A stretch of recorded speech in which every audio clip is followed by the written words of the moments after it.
Welcome back. This is the review of Unit 20. Pompeii is not the only historical site said to be affected by a curse. Another example, perhaps the most famous of all, is the curse of the pharaohs in Egypt. This is a curse that is said to affect excavators when they disturb the slumber of an Egyptian mummy.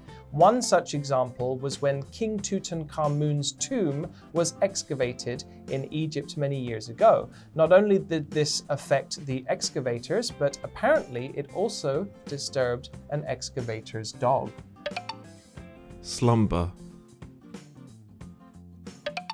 Curses like these may be figments of our imagination, but they do serve a good purpose. Sticky-fingered tourists or visitors still remain a big problem for historic spots, and appealing to consciousness isn't always effective. Figment of one's imagination. So if superstitions encourage people to do the right thing and leave these spots as they found them, then it's a welcome development. Welcome development.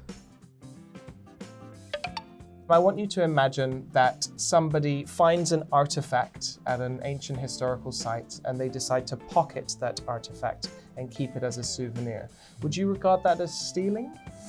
I guess I would. I would regard that as stealing. If it's in the vicinity of a historic spot, Right. then yes, it's stealing in my books. Right. Yes, I would agree with that. I just feel like it's incredibly inappropriate to find something that is perhaps thousands of years old and just keep it to yourself.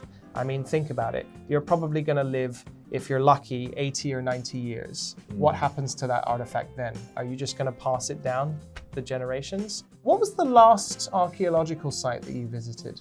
That's really hard to remember. And the one that comes to mind isn't necessarily an archaeological site, but maybe technically it is. But in St. Albans, near where I live, Yes. there are remnants of Roman walls that are kind of guarded off. So those could technically count as being archaeological sites. Yes. But, you know, it's just pieces of rock. Yes. Nothing too fancy. What about you? The one that comes to mind is the Colosseum in Rome. Oh, of course. Yes. So very good condition. Really beautiful. It was everything I was hoping it to be. So, yeah. Good. All right. Well, that's going to do it for Unit 20. We'll see you back here for the next volume. Bye-bye.